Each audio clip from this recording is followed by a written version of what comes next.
E eu quero ler aqui num texto que é mais íntimo da minha alma do que meu corpo, do que qualquer parte de mim. Ele fez o meu ser.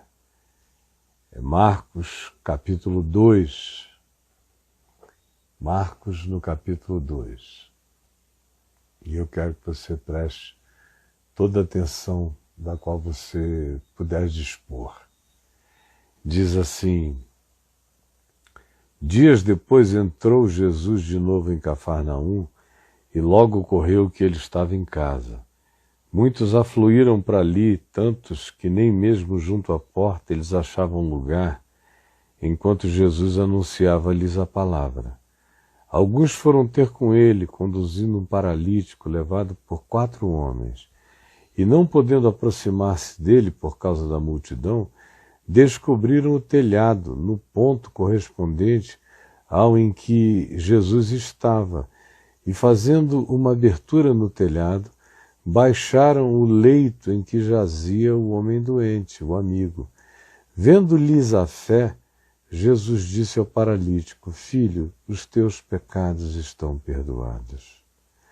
Mas alguns dos doutores da lei, dos acadêmicos teológicos que estavam ali assentados, começaram a discutir entre eles, falando de um para o outro, uns com os outros, que heresia, como é que ele fala deste modo? Isso é uma blasfêmia o que ele acabou de dizer. Filho, estão perdoados os teus pecados. Quem pode perdoar pecados? Se dão um só que é Deus. E ele não é Deus, como é que ele diz, estão perdoados os teus pecados? E Jesus, percebendo logo por seu espírito que eles assim teologizavam e discutiam entre eles, disse-lhes: por que teologizais sobre estas coisas em vossos corações? Por quê? Qual é o mais fácil? Dizer ao paralítico: estão perdoados os teus pecados? Ou dizer a ele: levanta, toma o teu leito e anda? O que é mais fácil? Respondam. Ora, prosseguiu Jesus, para que saibais que o Filho do Homem tem sobre a terra autoridade para perdoar pecados. Para que saibais que o Filho do Homem tem sobre a terra autoridade para perdoar pecados. Então disse ao paralítico, com base na lógica, eles estavam arrazoando, e Jesus chama o arrazoado para uma questão: o que é mais fácil? Não vou discutir teologia com vocês não, só me respondam o que é mais fácil. Dizer: estão perdoados os teus pecados? Ou dizer ao paralítico: levanta, toma o teu leito e anda? O que é mais fácil? Não vou entrar em argumento teológico, isso tudo é bobagem sem fim. Só me respondam o que é mais fácil. Dizer: estão perdoados os teus pecados? Ou dizer: levanta, toma teu leito e anda, para um paralítico? Então lhe disse: eu te mando.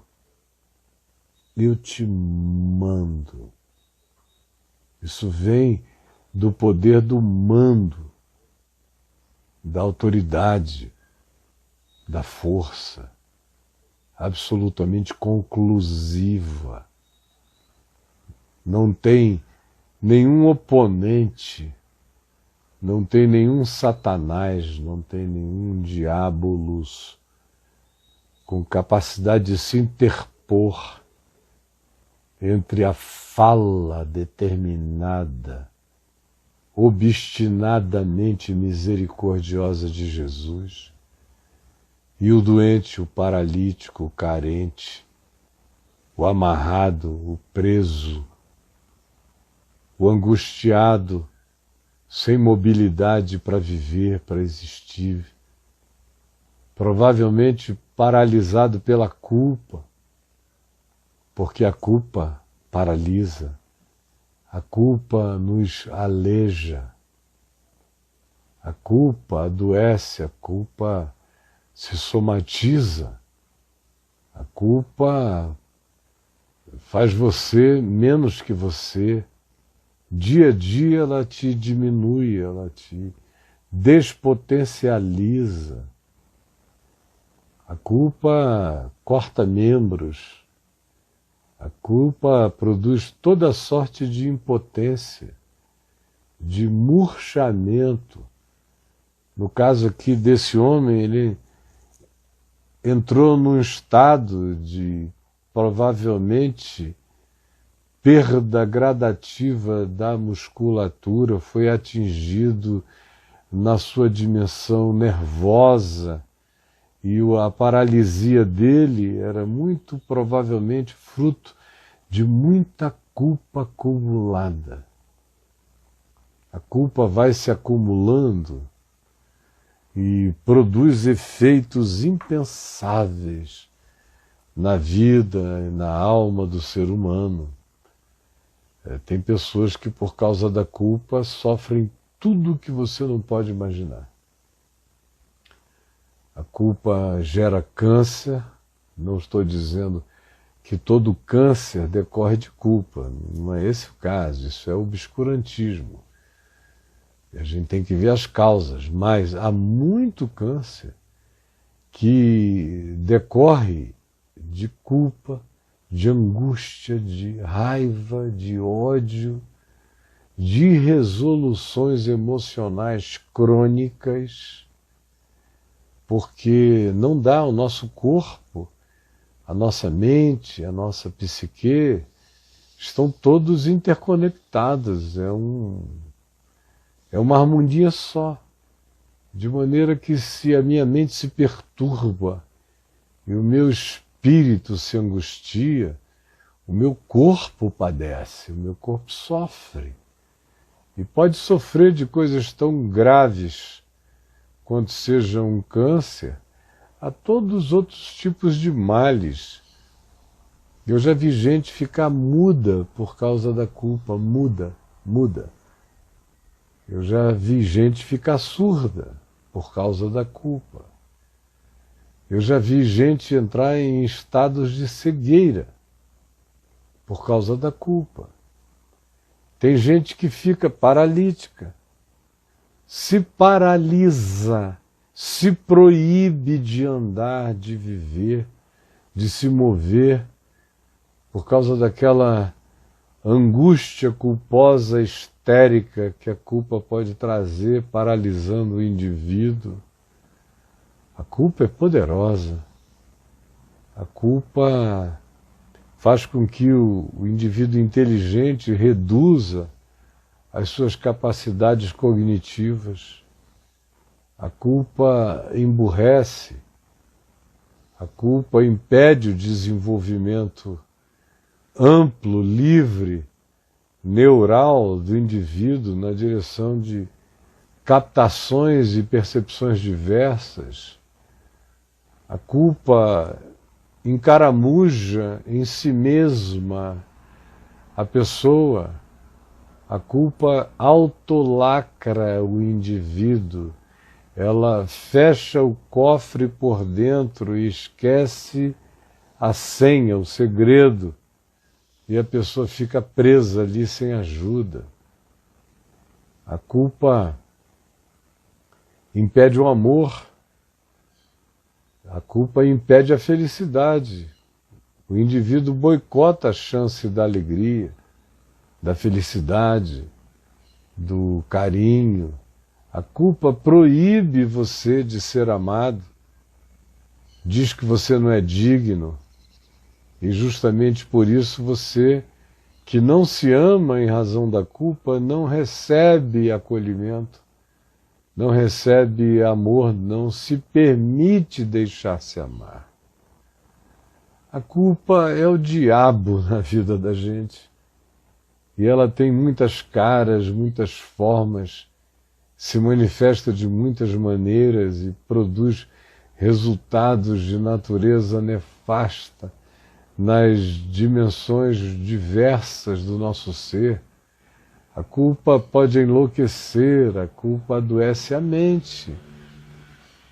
A culpa gera processos esquizofrenizantes. A culpa é a mãe da paranoia. Ou a culpa coloca você em estados de angústia neurótica repetitiva. A culpa carrega em si o poder de deflagrar as quantidades mais impensáveis de males na mente, na emoção, nos sentimentos e no corpo, na carne. E aí Jesus diz: eu te mando. Ao homem que estava ali, ao paralítico, eu te mando. Eu te mando.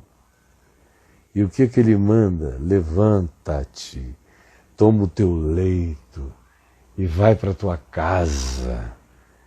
É lindo. Então o homem se levantou e no mesmo instante, tomando o leito, retirou-se à vista de todos, inclusive dos amigos que o tinham levado lá, os 4 amigos. Levantou-se, tomou o leito à vista de todos. E aqui se diz, a ponto de se admirarem e darem glória a Deus, dizendo: que é isso? Nós jamais vimos qualquer coisa dessa natureza, nós jamais vimos qualquer coisa assim, por causa do fenômeno dessa culpa. Eu estou aqui meio preso. Minha gente querida. E eu queria conversar com você sobre isso.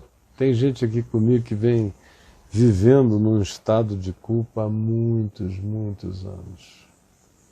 Muitos anos de culpa. E vão de médico em médico, buscam ajudas, mas não encontram nunca o apaziguamento definitivo para o coração. E as doenças, sequelas, sintomas, manifestações, expressões diversas do poder culposo vão tomando conta dessas pessoas e vão fazendo um mal enorme. E tem um detalhe: os remédios não curam, eles aliviam só o poder sintomático do que a culpa gera. A culpa é a causa. As somatizações, ou os desequilíbrios, ou os transtornos mentais são apenas o efeito disso aí. E aí você pode se medicar para o efeito, para o sintoma. E pode se entupir de todos os remédios que você queira, e pode fazer todos os tratamentos superficiais que lidem com os sintomas e nunca chegar na causa. Nunca. Até mesmo na psicoterapia. Eu vejo pessoas que procuram até bons psicoterapeutas e ficam girando em torno do pelourinho da sua agonia psíquica, contando tragédias da vida aqui, ali, acolá, atribuem ao pai, à mãe, a inveja de um irmão, a um trauma escolar, a um bullying que sofreram, e vão encontrando supostas razões que expliquem a desagregação da pessoa, a morte de tantas competências que se transformaram em impotências no indivíduo, mas nunca chegam lá. Nunca chegam lá. E todas as linhas psicológicas, as melhores que existam, te ajudam a fazer diagnósticos muito interessantes de muita coisa, mas raramente ou praticamente de modo impensável e impossível, elas te conduzem até aquele momento de profundo arrependimento, onde você reconhece a sua culpa, e mais difícil ainda é concluírem dizendo que os seus pecados estão perdoados. Mais difícil ainda, porque continua a ser blasfêmia. É blasfêmia religiosa. Você veja que até a Igreja Católica, que tem o mecanismo do confessionário, onde você confessa os seus pecados, o vigário oculto do lado de dentro nunca te diz, por efeito da mera, pura e simples compaixão: meu filho, minha filha, estão perdoados os teus pecados. Levanta, pega a tua tralha toda, vai para casa e volta a viver. Não. Eles têm que recomendar muitas Ave-Marias, muitos Pais Nossos, muitos ritos, muitas penitências, para que você receba o perdão dos pecados depois de pagas as penitências. Fora da Igreja Católica, por exemplo, pensando no ambiente do cristianismo, na Igreja Reformada, por exemplo, ninguém tem coragem de chegar para uma pessoa toda entrevada, ter a coragem do diagnóstico que conclui que o entrevamento daquele indivíduo decorre de uma acumulação enorme de culpas, de angústias, de pecados não perdoados, não resolvidos, e não tem a coragem de, em fazendo o diagnóstico, dizer: filho, filha, estão perdoados os teus pecados. A Igreja Pentecostal nem se fala. Ela vai dizer que foi demônio e vai tentar resolver o problema da sua culpa moral, ética, de consciência, da sua dor decorrente da transgressão e do pecado, transferindo a culpa para alguma pombagira, para algum demônio, para algum encosto, para algum ente dessa natureza, e não resolvem o problema, porque não é o diabo que tem que ser curado para você ficar bom, não é o diabo que tem que levar a culpa para você ser libertado. Isso só acontece, essa cura e essa libertação, se o agente da autopercepção, se o sujeito da autopercepção sobre o pecado, a culpa, for você mesmo. E se for algo que, em sendo identificado em você, receba a declaração de que os seus pecados estão perdoados. Algumas vezes isso acontece sozinho, como aconteceu com meu pai, que quando encontrou o Evangelho lendo o Novo Testamento sozinho e se ajoelhou na cozinha de madrugada, lendo João 19, e pediu perdão pelos seus pecados, e dizia: Jesus, não foram os romanos, não foram os judeus que te mataram, eu te matei, fui eu, me perdoa. E ele ouvia aquela voz estrondante dentro dele, dizendo: e tu, perdoas os teus inimigos? Até que ele se levantou, escreveu uma carta para cada um dos inimigos, dizendo: aquele que disse eu sou o caminho, a verdade e a vida, me ordena vir hoje aqui à tua presença e te pedir perdão por todos os males que eu possa te ter feito, e a declarar que tu estás perdoado de todos os males que tu me fizeste. E aí o coração dele entrou num estado absoluto de pacificação. Dali para frente, Parecia que ele já nem mais tocava no chão, ele virou um ser flutuante pelo perdão de Deus todos os outros dias da sua vida até partir para a eternidade. Isso acontece assim com alguns, mas o indivíduo tem que ter muita coragem em fé, tem que ter muita apropriação de uma fé com caráter, de um caráter com fé, e o entendimento de que a fala pessoal e particular com Jesus nele é tudo e é o bastante para que todos os pecados sejam perdoados.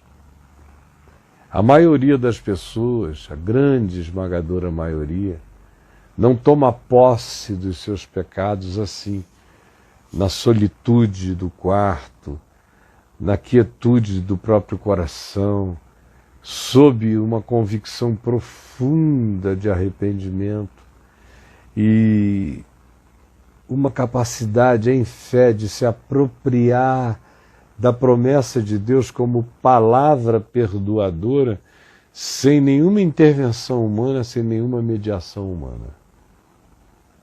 A maioria precisa de um agente humano.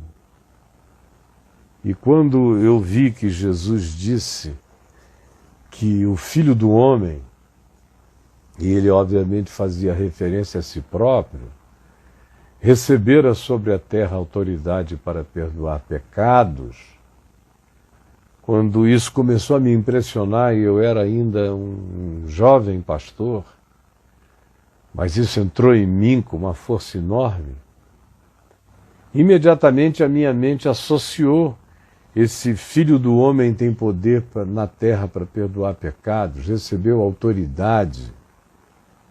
É a mesma expressão que Jesus usa para dizer: eis que eu vos dei autoridade. Ele recebeu autoridade, ele dá autoridade para tudo. E ele disse aos seus discípulos que lhes dava autoridade para perdoarem pecados. Está lá em João, capítulo 21. Vos dou autoridade para perdoardes pecados. E quando eu vi que o Filho do Homem tem poder para perdoar pecados e que o Filho do Homem dá poder para perdoar meus pecados, eu me desavergonhei por inteiro, já lá atrás na vida. Não queria nem saber o que os escribas, os fariseus, os teólogos estavam pensando a meu respeito. Eu passei a descaradamente, toda vez que o meu coração sentia sinceridade de gente que estava abrindo telhados, gente que estava vindo numa aflição tangida por um esforço imensurável para estar diante de Deus, do Evangelho, da Palavra, toda vez que eu via que aquilo tudo era fruto de uma sinceridade ou arrependida ou profundamente ciosa, ávida de graça e de perdão, eu me despudorei por inteiro. Passei a ter coragem de botar a mão na cabeça dos angustiados, dos sofridos, dos infelizes esmagados pela sua própria culpa, e dizer em nome de Jesus, que me deu também autoridade para perdoar pecados, passei a perdoá-los. Eu faço isso quase todo dia. E as pessoas são libertas como quem quebra correntes assim diante dos teus olhos. É extraordinário. Vem aquela menina toda quebrada, culpada, usada, manipulada, que não se gosta, que não se ama, que se odeia, que se abomina, que se detesta pelo que fez, pelo que permitiu que fizessem a ela, angustiada, querendo morrer, se suicidar, acabar consigo. Vem a mim e eu vejo aquelas lágrimas quentes, aquela angústia desfigurante, às vezes na vida e no rosto de gente tão bela, que se desfigura de agonia dolorida. Eu não tenho nenhum pudor de botar a mão na cabeça e dizer: minha filha, você está arrependida, os teus pecados estão todos perdoados. O Senhor, como disse Natã, o profeta a Davi, também já perdoou os teus pecados. Estão perdoados. Eu já fiz isso com tanta gente. Com aqueles indivíduos imperdoáveis, que se a esposa soubesse o que ele tinha feito, nunca o perdoaria, nem os filhos, nem justiça humana nenhuma. Por qualquer que fosse a justiça humana, eles teriam que ser condenados. Mas uma é a justiça dos homens, aonde aquele que cometeu seus próprios pecados é crucificado por eles, como aconteceu com os que estavam ao lado de Jesus. Nós estamos pagando o que os nossos atos merecem. Essa é a lei dos homens. E toda vez que ela flagra o delito, ela tem que trazer a sentença. Tem. Eu, todavia, sou sacerdote de um reino eterno. Eu sou parte de um reino de sacerdotes que vive não segundo as constituições e as normas deste mundo, vive a partir de uma justiça que excede a de Moisés, a de Hammurabi, a dos escribas e fariseus ou de qualquer legislação humana de qualquer natureza. Não sou contra elas, sou em favor da validação de toda lei justa. Mas eu não opero no meio disso, eu não fui constituído juiz e partidor entre os homens. Eu fui constituído parte e membro de um reino de sacerdotes. Reino onde o que opera é a graça. Onde frequentemente você perdoa alguém e diz: apresente-se às autoridades para receber o que lhe seja a sentença compatível. Mas ele já vai se apresentar perdoado. Porque no Evangelho está claro. Na cruz, isso fica tão claro, a distinção entre essas convergências. A lei da cruz horizontal e a lei da graça na verticalidade salvadora. O homem é morto pelos pecados que ele cometeu e se arrepende, repreende o outro e lhe diz: tu nem ao menos temes a Deus, estando sob igual sentença. Nós, na verdade, com justiça, porque estamos pagando o que os nossos atos merecem, mas esse nem o mal fez e acrescentou: Jesus, lembra-te de mim quando tu vieres no teu reino. Ao que Jesus lhe respondeu, sem nada além da resposta: hoje mesmo tu estarás comigo no paraíso. É o encontro de duas dimensões. E eu represento, eu não sou juiz do mundo, não quero ser de nada. Eu represento essa ordem sacerdotal universal que cobre todos os homens em todos os lugares, que é essa ordem sacerdotal de Jesus, que foi feito sumo sacerdote segundo uma ordem transreligiosa, transmoral, translegal, uma ordem que está acima do templo, está acima de Moisés, está acima de todas as legislações. É o que diz a carta aos Hebreus. Eu sou sacerdote dessa ordem. Estou sob o único sumo sacerdote, que é Cristo, e que me deu autoridade na terra para como um filho do homem, discípulo do Filho do Homem, perdoar pecados. E eu faço isso desavergonhada e despundoradamente toda vez que o meu coração recebe esse constrangimento quebrantado ao verificar a dor arrependida, doída, sofrida do meu próximo. Eu não tenho nenhuma dificuldade em lhe olhar nos olhos e dizer: meu filho, minha filha, acabou. O tempo da tua milícia é findo, o tempo da tua agonia cessou. Estão perdoados os teus pecados. Agora levanta, toma o teu leito, vai para a tua casa, vai viver outra vez, volta para a existência, andando com as próprias pernas. Porque aquele mesmo que perdoa pecados é o mesmo que disse: eu vos dou autoridade para perdoar pecados. Aí tem alguém aqui chocado, alguns, eu não estou lendo comentários, mas se estivessem passando haveria já alguns me chamando de blasfemo ou de qualquer outra coisa.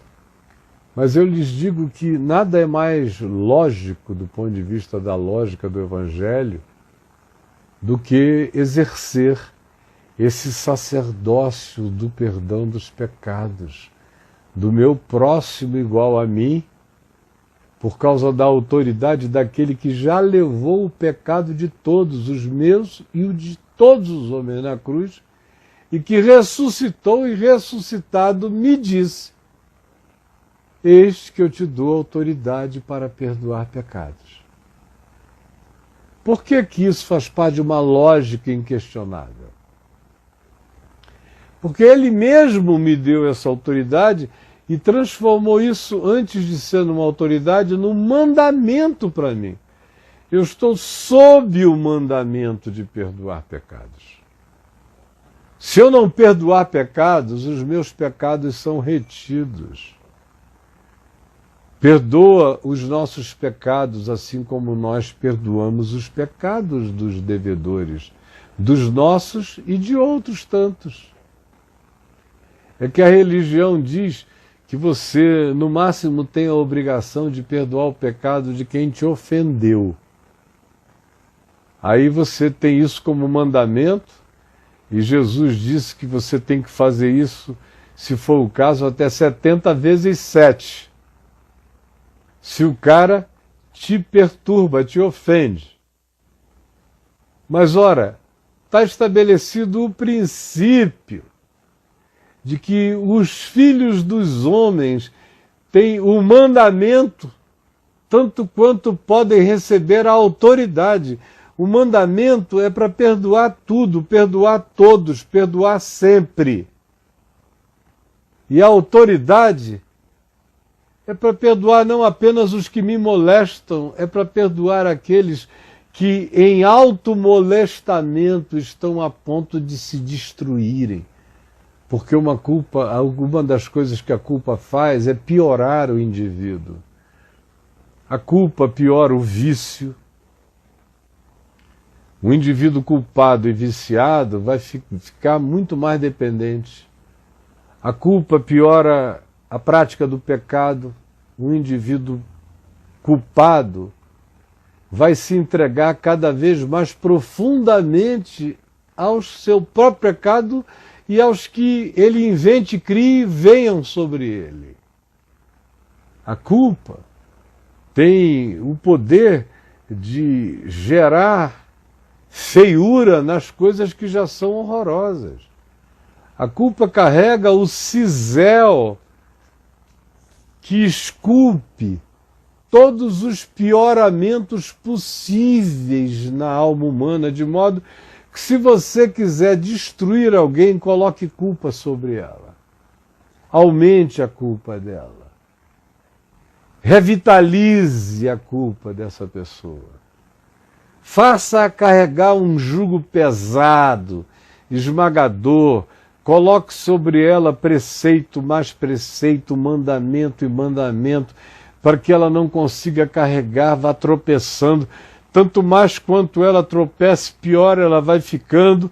Tanto mais quanto ela se veja pior, mais ela desiste de si mesma e mais ela se entrega ao poder devastador da culpa que encadeia processos pecaminosos altamente destrutivos.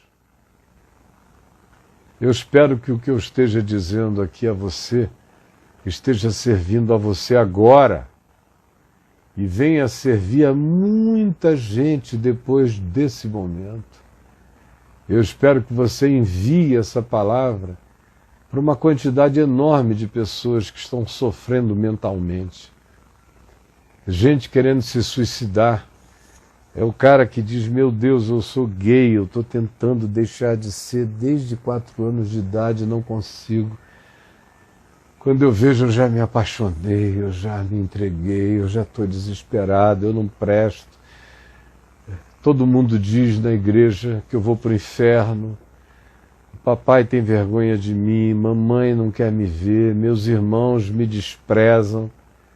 E se o indivíduo não tiver um coração firme, ele entra num processo autodestrutivo. Aí ele se torna promíscuo. Se ele tinha um problema, ou o que ele chamava de um problema com a homossexualidade, se assim era a designação, o alcunhamento da dificuldade dele era essa, ele agora, além disso, passa a ser isso entregue à promiscuidade, porque ele vai se piorando, não tem como a culpa melhorar ninguém. E quando ela aparentemente melhora é porque ela cria uma fachada de hipocrisia.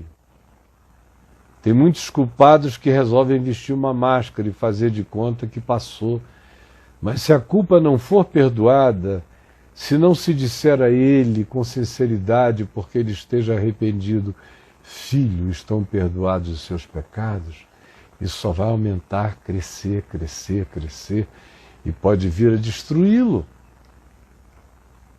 Vocês vejam a quantidade enorme de gente se suicidando entre nós por causa da culpa, ou as depressões que decorreram de culpa, ou os pânicos que decorrem de um sentimento de orfandade, que por seu turno é um subproduto de uma autopercepção culpada.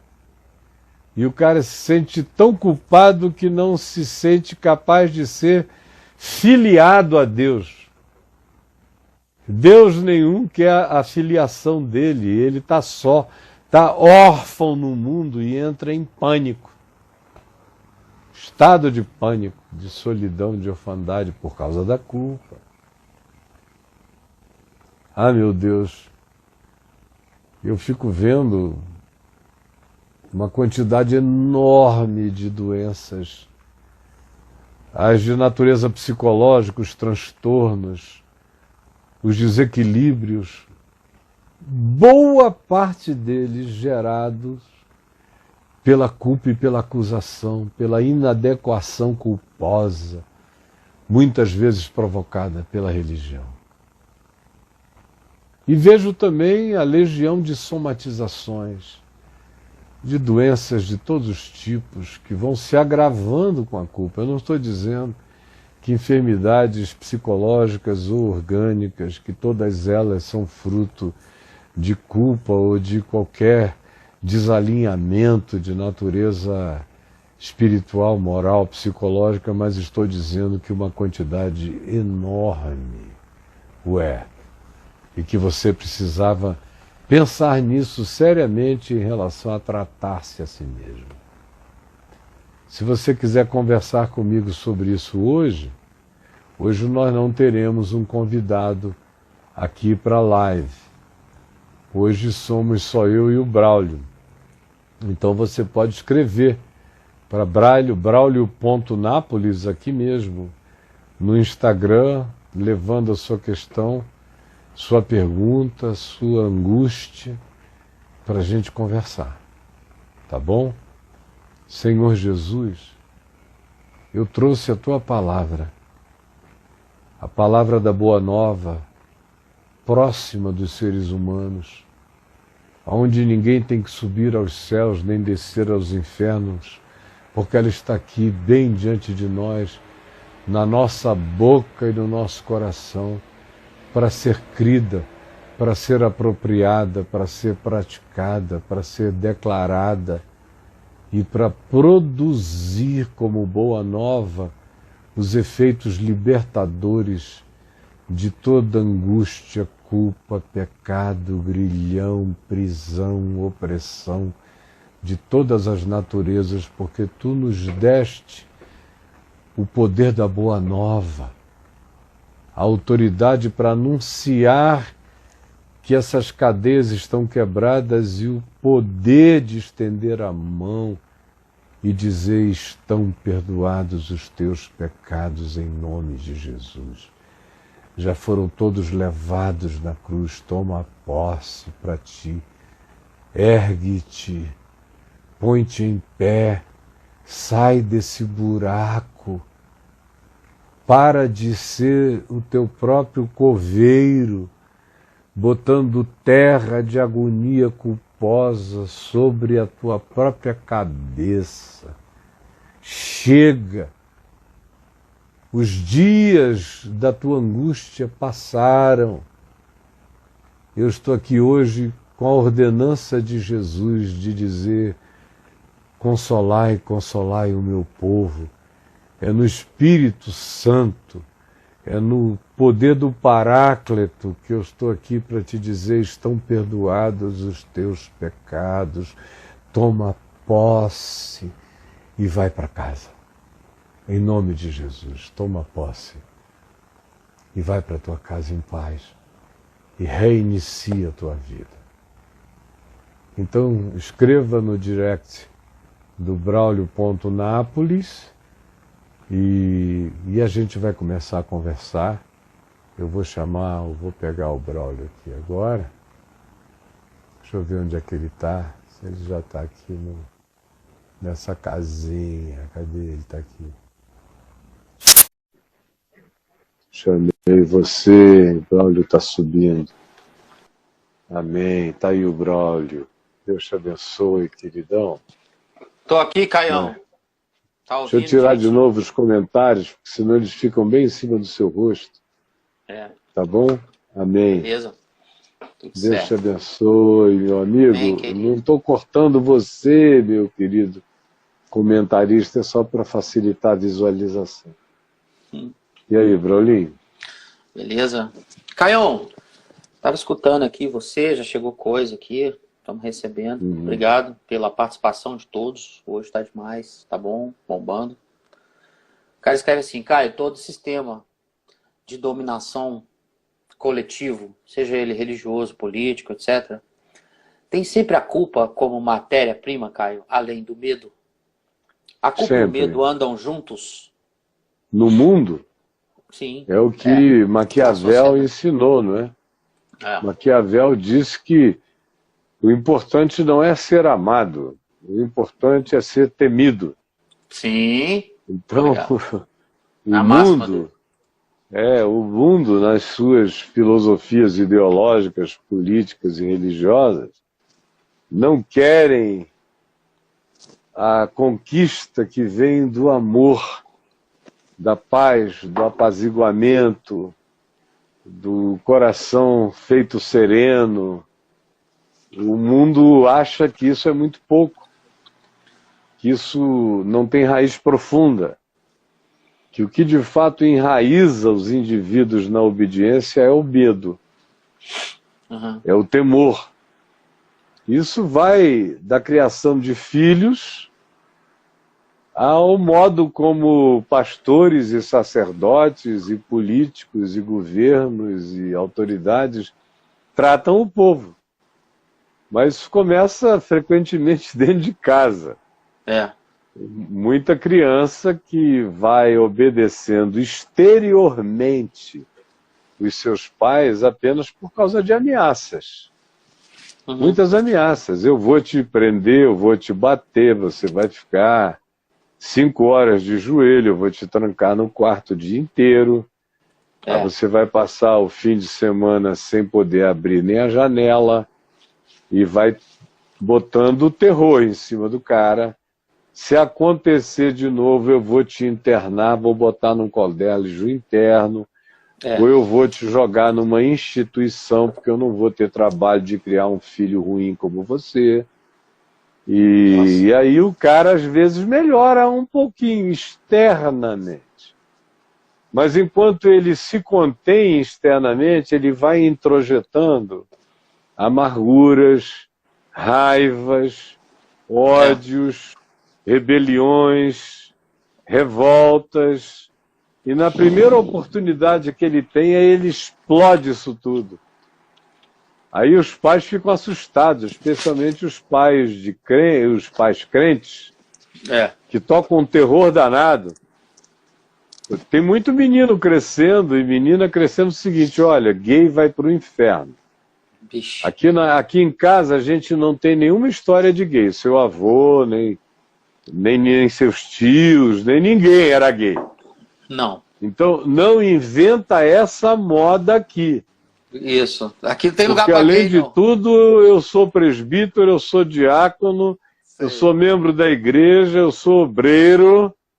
Eu não posso ter essa mácula na minha família. Então você fique direitinho. Porque além de tudo, ainda vai pro inferno. Nossa, velho. Aí o cara, enquanto ele é garoto, enquanto ele é pequeno, ele vai dizendo não. Às vezes, ele nem tem essa angústia. Mas a exortação é tão crônica, é tão diária, é tão cotidiana, é tão ininterrupta, é tão opressiva, que o cara não consegue pensar em outra coisa. Daqui a pouco ele começa a desconfiar. Vira assunto, né? Será que papai fala tanto disso comigo ou minha mãe porque eu tenho jeito e não sei? Tem. Será que estão vendo algo em mim? Algo que eu até agora não percebi? Olha no espelho. E aí tem gente, meu amigo, que começa a não necessariamente perceber, mas até a desenvolver algumas tendências pelo mero espírito da rebelião e da opressão, da revolta ou da curiosidade zangada. O cara vai... Eu já ouvi histórias de gente que disse: eu não pensava no assunto, mas pensaram tanto no assunto por mim e me ameaçaram tanto que eu digo, bom, vá ver que eu sou e não sei, então deixa eu saber. Fui lá e dei. Isso. Fui lá e comecei, né? Isso. Fui lá e me desenvolvi Sei. nessa obra. Então, o medo produz tudo. Produz. Não tem regime que se faça totalitário pela força do amor. Nenhum deles.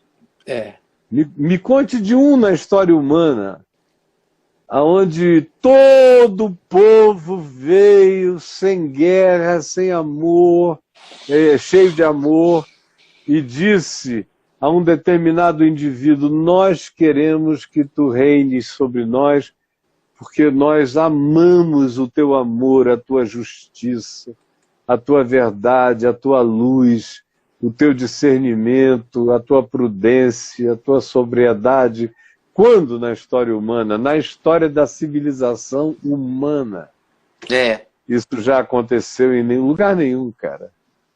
Você, no máximo, tem uns fanáticos que gostam do tirano e que estão dispostos a pegar em arma e matar por ele. E não precisa ser muita gente, é como no tráfico de drogas na favela. Você tem, às vezes, um grupo, uma comunidade chamada favelada de 50 mil pessoas, vamos supor. E o movimento do tráfico não tem mais do que 80 pessoas. Mas 80 dirigem 30 mil com a maior facilidade, se eles tiverem fuzis na mão e forem capazes de, uma vez no mês, matar alguém dramática e publicamente para instaurar pavor no coração dos outros que não levantam mais nem a cabeça. A mesma coisa fazem os milicianos nas comunidades, mortes exemplares, como faziam os romanos, iam crucificando pessoas nas estradas, para o pessoal ver qual era a consequência de não aceitar a pax romana. E por aí vai, meu amigo. De modo que só Jesus é que teve a loucura de propor isso. Obediência por amor. Por isso o Evangelho é tão de outro mundo, não é deste mundo. Quando ele disse o meu reino não é deste mundo, ele disse diversas vezes sobre essa prática, tal não será entre vós, se referindo ao autoritarismo, à tirania, à dominação, ao abuso de poder, a granjeamento dos privilégios em favor da própria família, isentando a família e criando, como diz lá, Jesus é que diz, não sou eu que estou dizendo. Ele diz que os reis da terra são assim, os governadores da terra, os presidentes do mundo, trabalham com essas categorias de isenção, de proteção aos familiares, de abolição de taxa, de privilégios superiores e medo para o povo.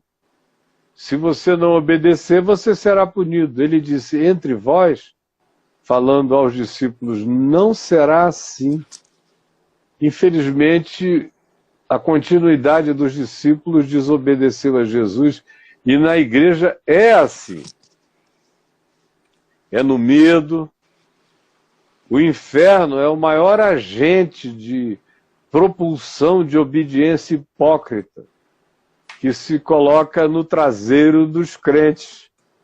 O cara não entendeu, não compreendeu, não creu, o mandamento não fez sentido, não foi explicado, nem precisa ser. Se você diz, por que é assim? Eles dizem, porque é assim, e você já está mostrando sinais ruins. Cuidado! Esse seu questionamento já veio do diabo. E você vai ser punido. Então, no mundo, meu amigo, não existe fórmula para levar pessoas à obediência se não for a motivação financeira da ganância.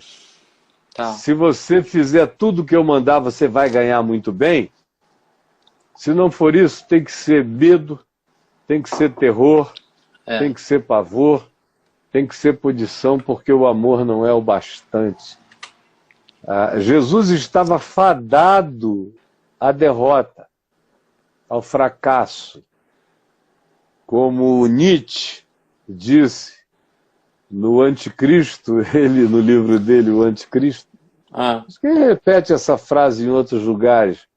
Eu li muitos livros do Nietzsche, a maioria deles estão misturados na minha cabeça, eles são muito parecidos, quase todos. Mas ele diz que o Evangelho morreu na cruz. O Nietzsche, o Evangelho morreu na cruz. Porque para ele, o único cara que realmente viveu o Evangelho foi Jesus. E ele tinha razão quando ele pensava no cristianismo como continuidade de Jesus. Se o cristianismo é a continuidade de Jesus, então o Evangelho morreu na cruz. Porque o cristianismo não vive o Evangelho.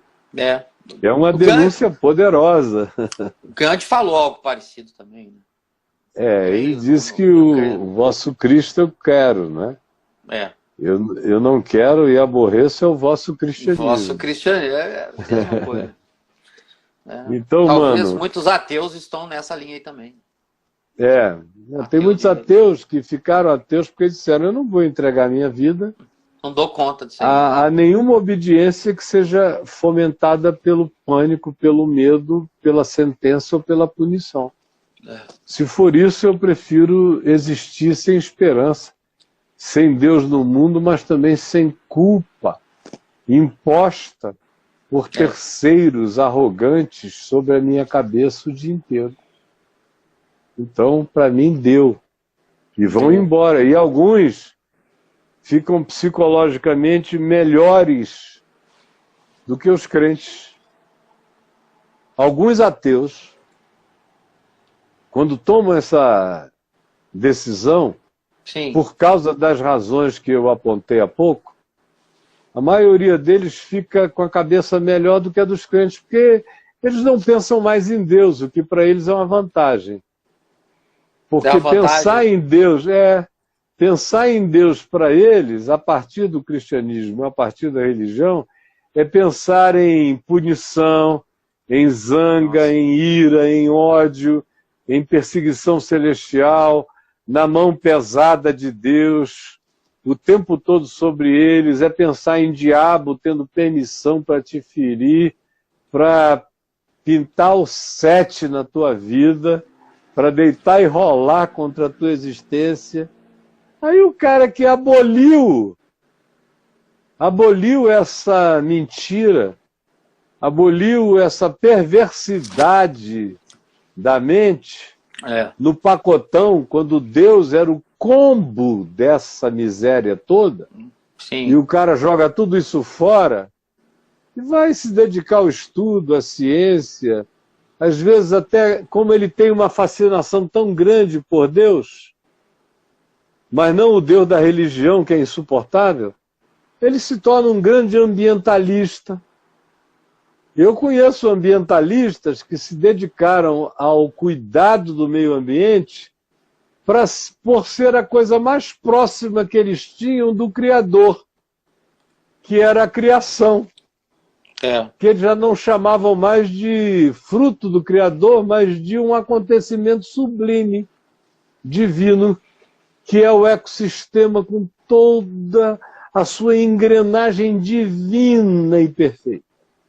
Então, deixa eu cuidar do meio ambiente. Deus, eu não quero pensar, não. Eu já tive amigos que me diziam que eram ateus e quase todos eles se tornaram ateus por causa de traumas religiosos. O padre que queria pegar o cara, levantar a batina e pedir para o menino brincar de olho de sogra. Olho de sogra. Não tem aquele negocinho que você sopra, como é o nome daquilo? Língua de sogra. Língua de sogra. Olho de sogra é o docinho. É o docinho, não a língua de sogra. Língua de sogra é aquele que você... O cara levantava a batina assim e mandava a garotada soprar na língua de sogra dele. Aí Deus. O cara falou, eu não, fiquei ateu.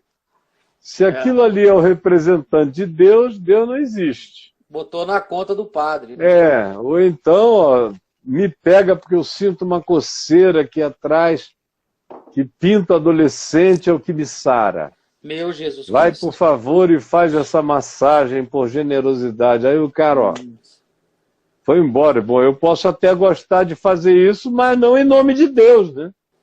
Porque aí não. Né? Em nome de Deus, para mim não está dando. Eu não quero isso. Se for para fazer, eu faço em meu próprio nome. Mas não porque alguém, em nome de Deus, exerceu essa autoridade sobre mim. Aí o cara decidiu ficar ateu. Vários deles. E aí, quando eles puxavam assunto sobre Deus comigo, eu sempre dizia, não estou afim de falar de Deus com você, não. Sempre digo. Aí o cara diz, mas por quê? Você não crê em Deus? Eu digo, eu creio, mas é que o Deus que eu conheço, você não tem a menor ideia de quem seja. E do caráter dele, de quem ele é. Então, quando você fala Deus, você está falando de uma coisa que, para mim, equivale a diabo. Então você diz que odeia Deus, e eu vou ter que dizer para você, eu também. Porque o teu Deus é absolutamente abominável. Agora, no dia que você quiser saber quem é Deus para mim, eu te conto. Mas enquanto o assunto for sobre o Deus genérico, eu não estou afim de conversar contigo não, porque só vai gerar confusão. Eu vou estar usando semanticamente uma expressão, um termo, uma nomenclatura que não corresponde ao conteúdo daquilo que eu creio, e que o que eu creio é diametralmente oposto ao que você imagina que Deus seja, então acabou aqui o papo. Agora, se um dia você quiser saber o que eu penso sobre quem é Deus e como Deus se relaciona com os seres humanos, mas me será um prazer te explicar. Mas o resto, Braulio, é medo, é pavor, é pânico. Eu estou aqui fazendo o Zoom íntimo com o Caio toda tarde, né? Sim, claro. Você participou da primeira semana e da segunda? Da primeira só. Primeira e segunda. Aí o Davi entrou. Foi. Olha só, se já estava complicado na primeira, na segunda semana, você viu o nível das angústias, das questões, Sim. das perguntas. Sim. De lá para cá, meu irmão, você não tem ideia. Imagina. Não tem ideia. Parece assim que abriram a porta do hospício. Meu Deus. Do hospício eclesiástico. Todo mundo de igreja nasceu em igreja, cresceu em igreja, filho de pastor, filha de pastor, o avô pastor, molestado pelo avô, molestado por não sei quem. É uma loucura, é uma confusão, é medo, é pânico, é diabo, é inferno o dia inteiro. É gente que é acompanhada pelo diabo o dia inteiro e que mentalmente adoece. Ficam dodóis por completo. No nível, às vezes, em que a psiquiatria já não pode ajudar, a psicoterapia já não consegue fazer nada, porque a gente que já está naquela condição de opressão mental e de formatação mental, naquele estado de angústia, amedrontada, com o inferno sendo carregado na mente, que o indivíduo não concebe mais a ideia de viver sem tormento. É uma coisa impressionante. Já sedimentou, né, Caio? Já. E quando sedimenta o afeto nesse sentido, o negócio é difícil. E, infelizmente, a maioria das pessoas está vindo desses ambientes. De modo que, além da pobreza, da miséria, do coronavírus, de tudo isso, tem um monte de gente com crescentes doenças mentais. Nossa. Se expandindo no nível para o qual a psicologia não consegue tocar nem na superfície. A psicologia tradicional. Sim. Ela não tem nem como entender a linguagem dilemática do cliente. Porque ela nunca esteve lá dentro para saber o que acontece com o cara quando ele fica debaixo daquele espírito. É um negócio muito violento. O Freud gostaria de trocar de lugar e sentar aqui na minha cadeira para ele ouvir as coisas mais bizarras que ele nunca ouviu na vida. Com certeza. Ele nunca ouviu na vida. Talvez Freud... Porque ele não teve o nível de exposição à doença mental de natureza religiosa e com um forte agravamento emocional pentecostal que eu tenho todo dia há 50 anos praticamente de exposição. Aí o que eu cheiro assim, já sei o que é, o especialista leva meses, anos e às vezes não descobre a profundidade do pânico daquele indivíduo. Porque ele não vive na Terra, essa pessoa. Ele vive amarrado em cadeias já no próprio medo, angústia e sentença do inferno. Enquanto frequenta igreja, dá dízimo, bate palma, apavorado e com medo que Deus tenha censurado algum pensamento dele e vá se vingar dele na próxima esquina. É um negócio muito ruim, que já acontece há muitos anos, mas quando Karl Marx disse que a religião era o ópio do povo, ele estava falando de uma coisa genérica, ou seja, que a religião anestesiava o povo, para o povo não perceber o grande drama e angústia de natureza política, social e econômica e não se revoltar contra as dominações perversas provocando a revolução do proletariado. Era o que ele estava dizendo. Eu não estou falando disso. Eu estou falando de doença mental individual mesmo, enraizada com espigão, lá no fundo do ser, com metástase para todos os lados. É dramático o que está acontecendo. Tem gente que acha que eu exagero só porque não está daqui, do lado de cá, ouvindo, e nem ouve os próprios filhos. Porque uma coisa extraordinária é a quantidade de filhos e de netos que procuram você contando o que os avós e os pais conseguiram fazer de estrago e de loucura na cabeça deles. Caio. Mas e aí, Braulinho? Eu estou aqui prestando bastante atenção no que você está falando. Eu estou vendo que a você psicologia, a psicologia ela não consegue entrar nessa... Não estou fazendo crítica, né? Porque tem tanta gente aí. Não, ela é útil. Sensacional. Poxa, é maravilhoso. Ela é muito útil. Mas as loucuras que aparecem na nossa psique em nome de Deus é complicado, porque como é que você vai lidar com isso? Eu sou um cara que eu faço tratamento terapêutico, porque a gente tem que se tratar, né? A minha psicóloga, por exemplo, ela não consegue entrar nessa vibe. Eu falo de religiosidade com ela e tal, que não é um drama que eu tenho, você sabe disso. Ela não consegue alcançar isso. Por quê? Porque não é a matéria dela. Não, a profundidade você mergulha na psicologia, você mergulha com o tubinho e a máscara até onde a pressão orgânica aguenta. É o evangelho que te coloca dentro de um escafandro e te baixa a profundidades inimagináveis, porque você está protegido na graça de Deus. Porque sem a graça de Deus, ninguém entra e sai sadio e normal de dentro e de uma visita aos labirintos da alma do próximo. O cara vai entrando, ele próprio vai absorvendo complexismos diversos. Daqui a pouco ele virou uma hidra das complexidades daqueles a quem ele supostamente trata. Ele virou uma hidra de muitas cabeças. É verdade. Para sair e voltar inteiro, só fazendo essa viagem na graça de Deus. E tem mais. Para chegar lá no fim e dizer, agora, deixa eu te falar, meu filho, estão perdoados os teus pecados. Meu Deus do céu. Aí, cara, é blasfêmia para os escribas, para os fariseus e para os analistas e para os psicólogos e para os coaches e para todo mundo.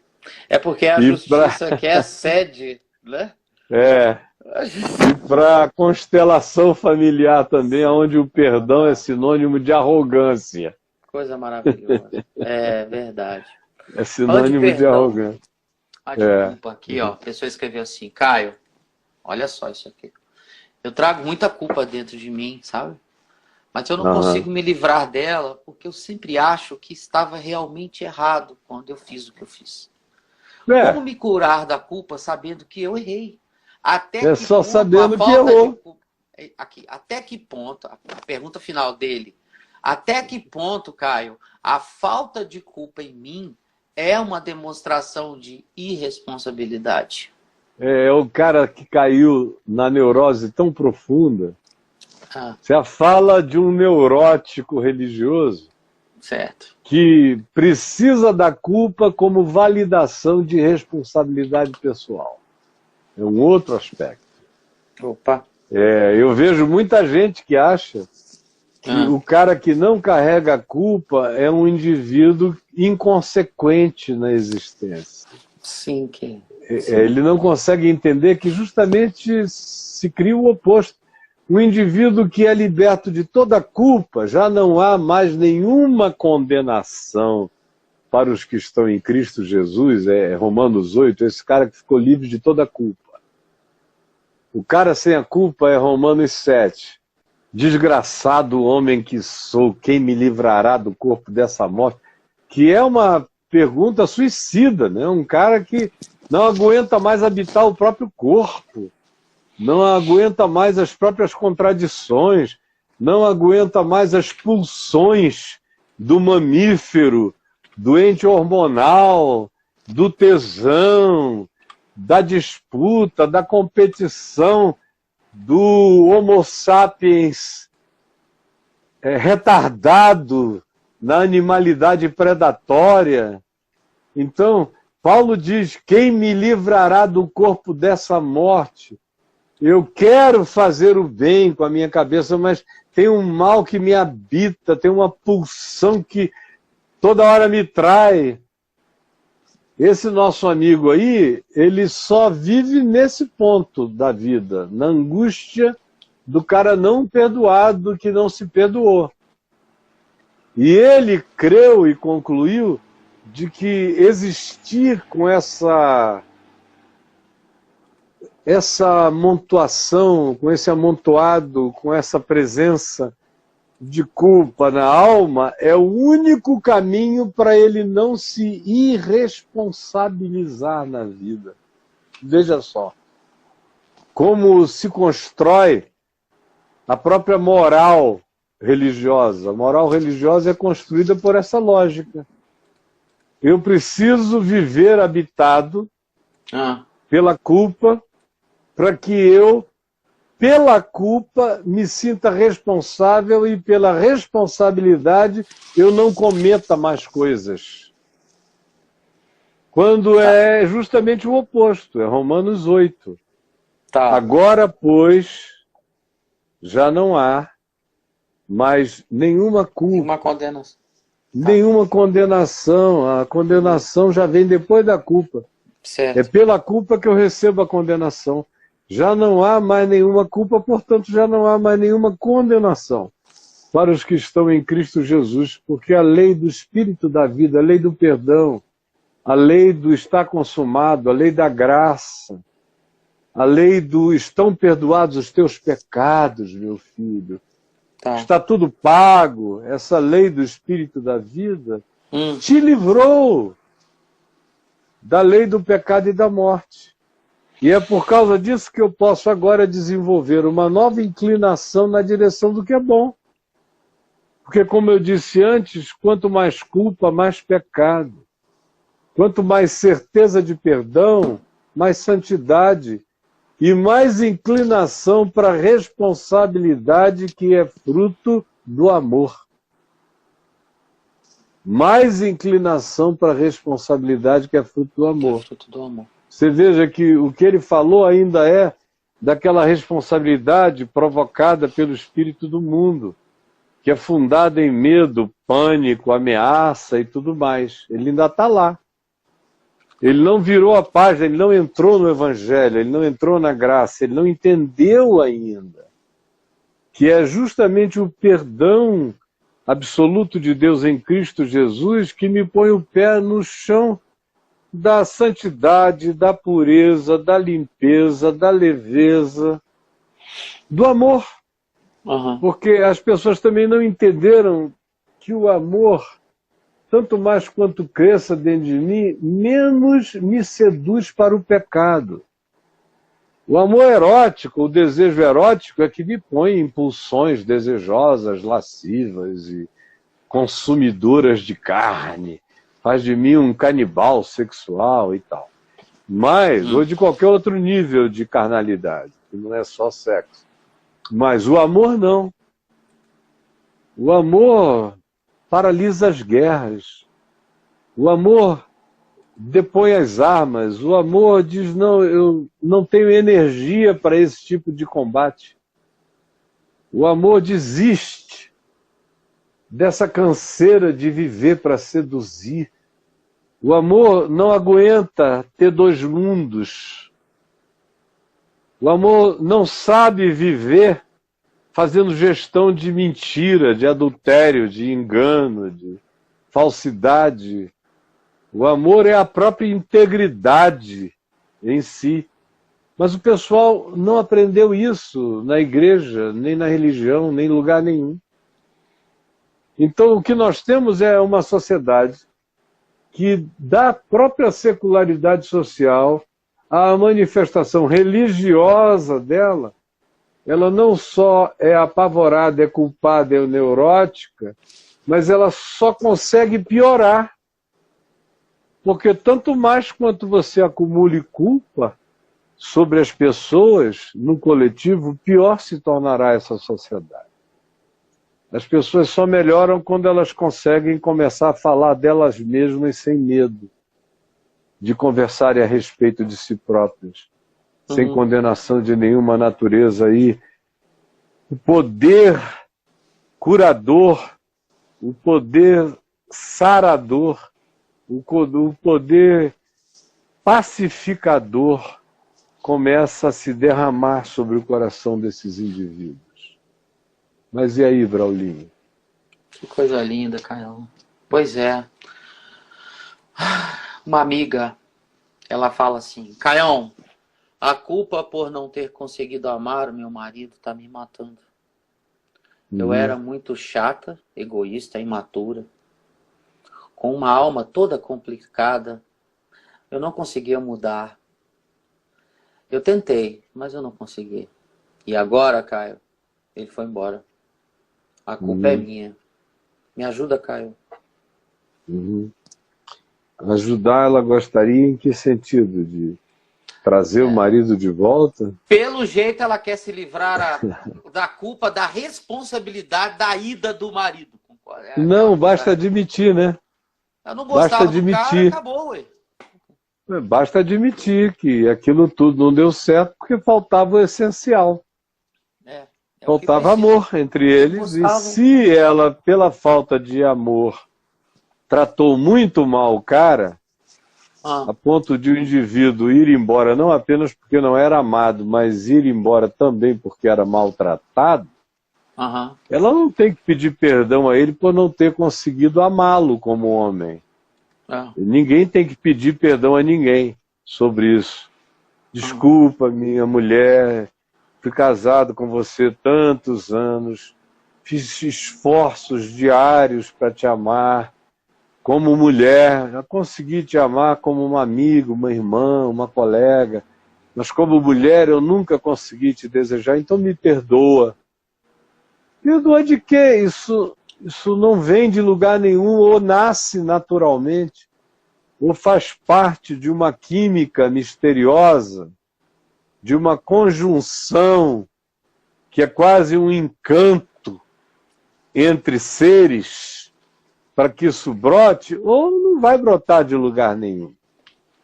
Nem Deus vai derramar amor erótico e satisfatório no coração de um ser conjugal por outro, pelo seu cônjuge. Isso é um departamento que ele deixou que acontecesse na espontaneidade da escolha misteriosa entre as pessoas. Então, eu não tenho nenhum pedido de perdão a fazer a quem eu pensei que amava como mulher, que tentei, que fiz o meu melhor e não consegui. Eu tenho pedidos de perdão a fazer por outras coisas. Se eu tratei a pessoa mal, então eu devo procurá-la e pedir perdão por tê-la tratado tão mal. Por ter sido tão grosso, tão mal-humorado, por ter sido tão insincero. Ao invés de dizer para ela que não dava e não rolava, e acabar a história com dignidade, e olhando um no olho do outro, não, eu preferi traí-la, enganá-la, para ela um dia descobrir e dizer que não aguentava mais e ir embora. Aí sim, por isso eu tenho que pedir perdão. E uma vez que eu esteja genuinamente arrependido, eu não preciso ficar genuinamente arrependido pelo mesmo pecado 1000 vezes. Basta uma.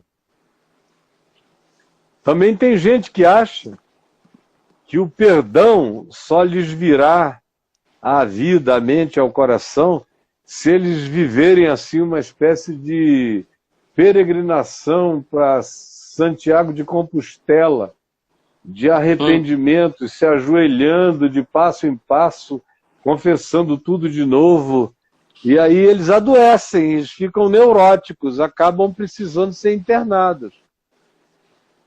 Porque eu sou perdoado de uma paulada só. Foi por isso que Jesus não morreu muitas vezes na cruz, mas uma só. Foi por isso que ele disse uma só, está pago. Ele não disse mais uma, dá-lhe duas, está pago. Dá-lhe três, está pago. Não, foi uma vez só. Não teve leilão, não, cara. A ênfase de todo o Novo Testamento é essa. Ele morreu uma vez por todas pelo pecado. Eu também me arrependo, sincero e genuinamente, uma vez por todas, pelos pecados que me venham como convicção ao coração. E esse foi um dos problemas que eu tive nos anos de 88, 89, porque qualquer amigo meu que viesse falar comigo sobre o meu divórcio, que tinha sido precedido de um ato de traição, ouviam de mim que eu estava convencido sobre o meu próprio pecado. Aí eles diziam, mas como? Por que você não sai por aí dizendo para todo mundo? Eu falei, não, porque isso já foi resolvido. Isso já foi resolvido nos céus. Por que você quer que eu ande por aí alimentando essa doença da alma dos outros? Está resolvido. Agora, eu escrevi uma carta e mandei para todo mundo e pedindo perdão pelos meus pecados. Dei entrevistas e falei a respeito. Conclusão, para atender a essa demanda de natureza social, religiosa, culposa, infantilóide, eu ainda falei mais do que precisava a respeito do assunto. Mas para mim, e comigo mesmo diante de Deus, eu só tratei desse assunto uma vez, brother. Com muita dor, que só Deus conhece a minha dor. Dor. Você ir para o meio do mar, do Caribe, na costa da Flórida, parar o barquinho, amarrar uma corda aqui no seu braço, ali é cheio de tubarão, e você lá em alto mar se jogar e ficar boiando, fazendo as confissões, chorando mais do que o mar, com uma agonia indizível, mas conhecendo aquele que diz, Caio, estão perdoados os teus pecados. E eu não fiz isso 3 vezes, nem 10 vezes, nem 6 vezes.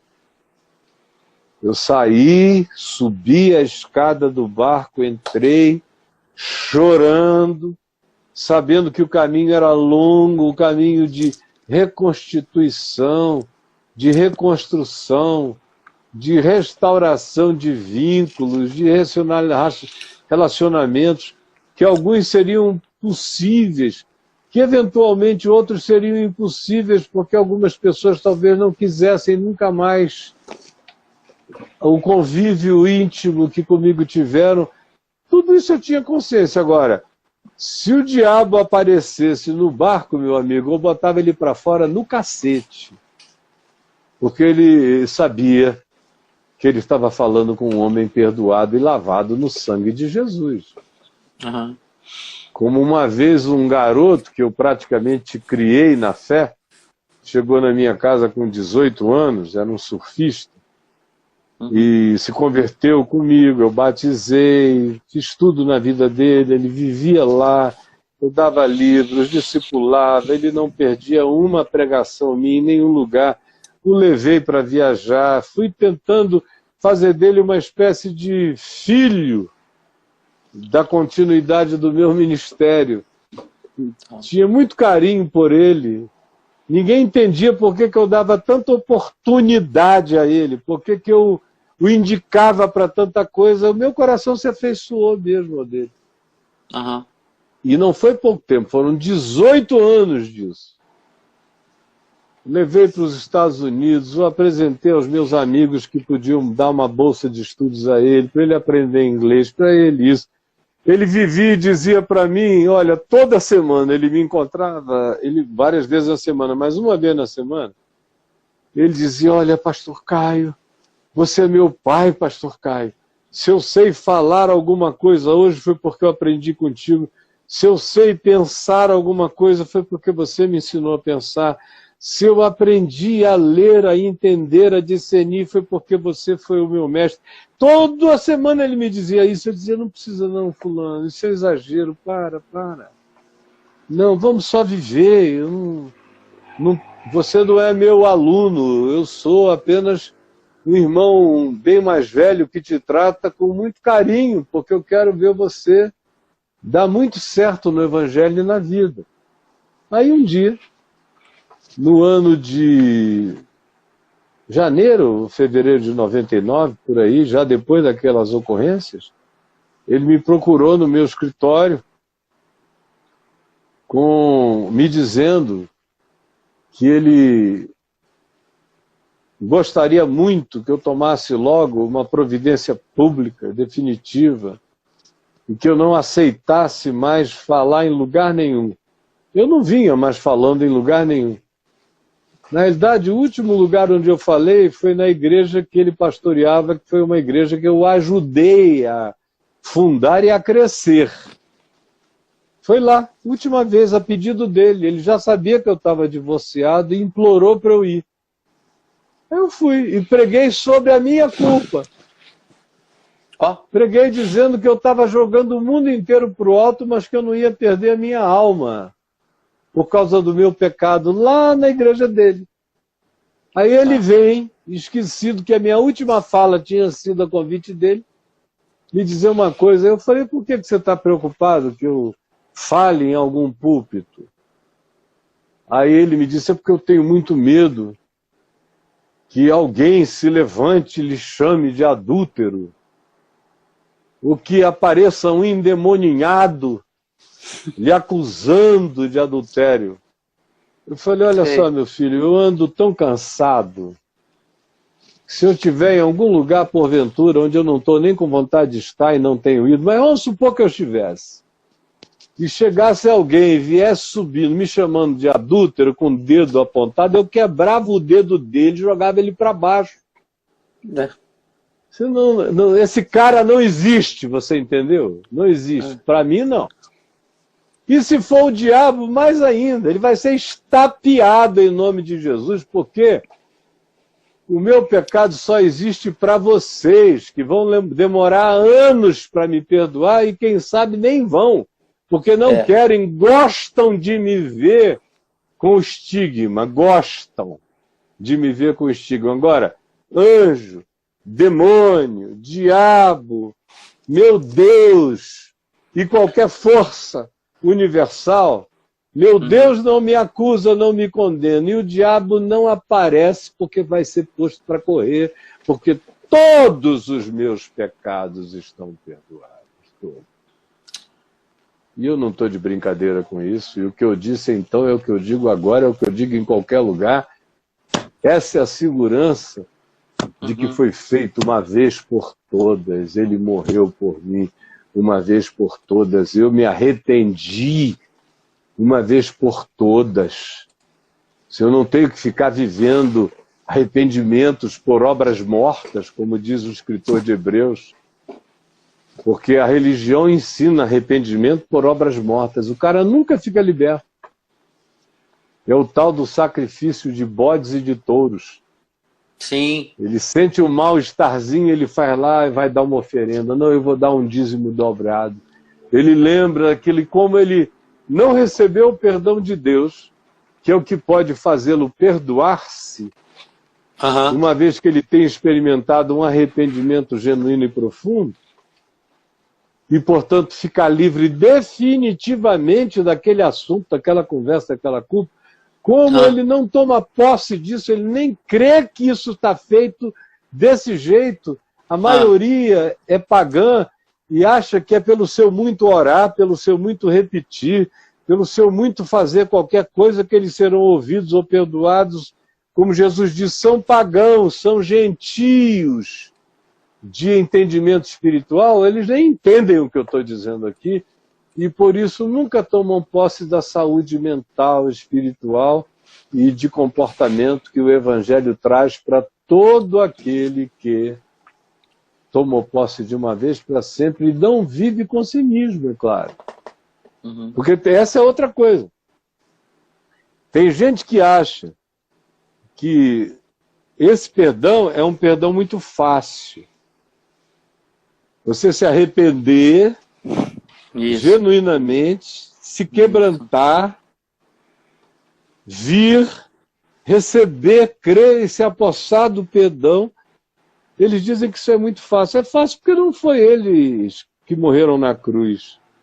Não é fácil não, cara. Isso aí vem da cruz, vem do sangue de Jesus. Tem uma cruz envolvida aí, né? Tem uma cruz, tem uma visita ao inferno. Tem uma cruz tudo aí. Que...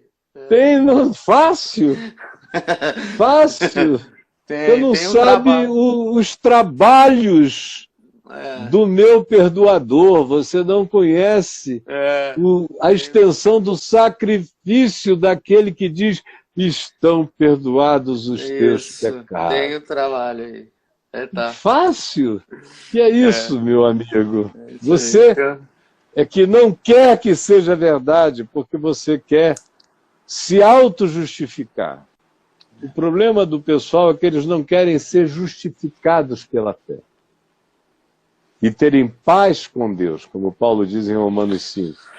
Eles querem se auto-justificar por repetições, meritoriedade, angústias, culpas neuróticas repetidas, anos e anos de padecimento, enfim, acabam adoecendo, ficando enfermos de várias enfermidades, para quem sabe um dia o sujeito dizer: não, eu acho que eu já sofri demais, deixa eu tentar começar a aliviar a barra para o meu lado, já ficando velho. Eu aprendi com Jesus, e se eu pecar contra ti agora, e a minha consciência reconhecer, e eu sinceramente me arrepender, e te pedir perdão, e se eu tiver cometido isso publicamente contra ti, e publicamente eu me arrepender e te pedir perdão, perdoado estarei pela fé e levantarei daqui e vou comer o meu almoço em paz. É isso que o pessoal não consegue entender. Que o que Cristo fez tem essa extensão, essa profundidade, essa aplicabilidade e esse poder terapêutico imediato. Mas e aí, amigo? Maravilhoso. É isso a aí. Gente já está aí quase 15:01, brother. É isso aí, querido. Vira esse computador rapidinho. Vamos lá. Vou pedir para vocês, amigos, não irem embora. Vira rápido o computador e mostra como é que você pode fazer para ajudar a Vem VTV, porque a Vem VTV, eu estou aqui no Instagram. A partir de amanhã nós vamos usar um outro sistema através do Zoom, que vai divulgar o Papo de Graça com vinheta, com vídeo, não como é aqui, que aqui tem equipamento profissional, mas já vai ficar um pouco mais parecido com o que ele era. E vamos divulgar automaticamente para o portal Caio Fábio, para o canal Caio Fábio no YouTube e para a minha página no Face. Isso. Só não vai poder gerar ao vivo aqui para o Insta. Mas algumas horas depois você já vai ter aqui no Insta, no IGTV, o acesso ao que foi feito. Mas de amanhã em diante, ou de segunda, é de segunda que a gente combinou ou já é amanhã? Segunda-feira, né? Decidir. Hoje à noite a gente vai decidir, mas hoje à noite, né? Vai haver essa mudança para melhoramentos. Vai ficar legal.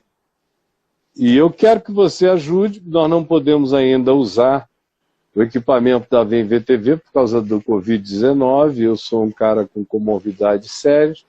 Então os funcionários não podem vir aqui por minha causa, mas eles estão trabalhando em casa, fazendo o que tem que fazer de casa. E eu peço que você nos ajude. Você que ainda está aí nos 296, é impressionante. Você toca Caiu no 30. assunto. Colaboração, não, a gente estava em 354. Aí eu falei, vira aí o computador para o pessoal saber como vai nos ajudar. E começa a despencar. Então, tá aí, ó, portal caiofabio.net é o lugar onde você irá, portal Caio Fábio. Vai clicar nesse link de contribuição e o Braulio vai explicar. Clicou em contribuição, foi o que eu acabei de fazer aqui, aí cai nessa tela verde, né? A telinha verde vai nos levar a toda a página com todas as possibilidades que você tem. Então, a primeira delas é depósito, transferência bancária, Santander, Banco do Brasil. É aqui que você clica na bolinha, clica em continuar, ó, tá lá dentro, rapidinho você contribui usando essa modalidade. Abaixo você tem as cartões de crédito, se você quiser usar cartões para doar, você pode fazer uma contribuição mensal ou uma única. Clica na bolinha aqui, ó, tá lá dentro, sisteminha da Cielo, rapidinho. Tem o PagSeguro também, legal, que você pode ajudar usando esse sistema. Se você está cadastrado no PagSeguro, é moleza, Caião. Abaixo do PagSeguro você tem o PayPal, que é igual ao PagSeguro, só que o PayPal é internacional. Então, quem não mora no Brasil tem que usar este recurso. Esse aqui. Aí, vocês que estão fora do Brasil, ajudem-nos. Então, clicou na bolinha aqui, ó, clicou em continuar, ó, tá lá dentro do PayPal, rapidinho. Cai no ambiente. Cai no ambiente, Caião, 3 minutos, beleza? Ontem, eu espero que você faça isso agora e nos ajude de verdade. Claro. Não tem apelo por apelo, nenhum cinismo. É você que me conhece, me conhece. Agora, ontem o Adailton veio aqui falar acerca de um outro modo como você pode se ajudar nessa pandemia, um monte de gente sem fonte de recurso nenhuma. E ele vem ensinar como você pode se ajudar a ganhar uma graninha boa nesse tempo de desemprego e de entrada nenhuma de recursos. É isso aí. E como isso, em sendo feito por você sem perigo, porque se nada der certo, você recebe tudo que você botou no tempo que você queira, ou no máximo até um ano depois, então você não corre riscos, mas isso também ajuda a gente. A Gratos, que é a empresa que faz isso, de mídia digital, paga para ver em VTV um recurso que pode ser muito útil e é proporcional à participação daqueles nossos amigos que dão uma entrada lá para ver. O Braulio vai mostrar como é que é, onde está. Está aí no portal caifá.net, está aqui no Instagram, está no Facebook, está divulgado em todo lugar. Caião, mas você tem aí. E aí, Bruno? Eu vou pegar o celular aqui e mostrar. Pessoal que não viu a explicação do Adailton, ela está disponibilizada aqui. Eu estou aqui no portal de novo, né? caifá.net. Tem aqui em todo lugar. Tela. Aí você tem aqui, ó, clicou aqui em Gratos, tá vendo? Finalmente a cura para o medo do desemprego, franquia digital. Aí você clica aqui nessa janela e vai aparecer aqui o ambiente da Gratos, certo? Nesse ambiente e a explicação pedagógica do Adailton. Fantástica a explicação. A Adailton deu uma aula pra gente de marketing digital ontem, foi fantástico. Em 5 minutos disse tudo. Disse tudo. Então, assim, o que você quiser saber sobre a Gratos, é só clicar aqui nesse vídeo e assistir, você vai se amarrar. É bem legal. Por favor. Então, e aí, quem sabe vai ser bom para você. E se for bom para você, vai ser bom para nós também. Claro, a Gratos ajuda muito a ver em VTV, né, Caião? Eu estou orgulhoso de vocês. Desde que eu falei, por favor, não vá embora, ouça, veja. Todo mundo ficou ali. Muito obrigado. Segurou a onda. E até amanhã. Amanhã é sexta, não é? Quem vai estar comigo aqui amanhã, na live, hoje a gente não teve live, amanhã a gente vai ter uma live com o meu querido amigo Carlos Alberto Júnior. Carlos Alberto Bezerra Júnior, ele é filho do meu amigo queridíssimo, que eu conheci na casa do reverendo Antônio Elias em 1975, o Beto, Carlos Alberto Quadros, e tá aí o Beto filho, o Beto Júnior, e a esposa dele, a Sueli, na casa do reverendo Antônio Elias em 75. Depois ficamos amigos, eu me hospedei muitas vezes na casa deles, comi dezenas de almoços e churrascos, fui recebido com um amor enorme. Quando eu conheci a família, o Carlos Alberto, que é deputado já há alguns anos e é uma figura respeitável, todo mundo que o conhece sabe que ele é um cara do bem, ele é um desses cristãos na política. Ele não é um político cristão, ele é um cristão na política. Ele não está lá fazendo politicagem cristã, nem politicagem evangélica.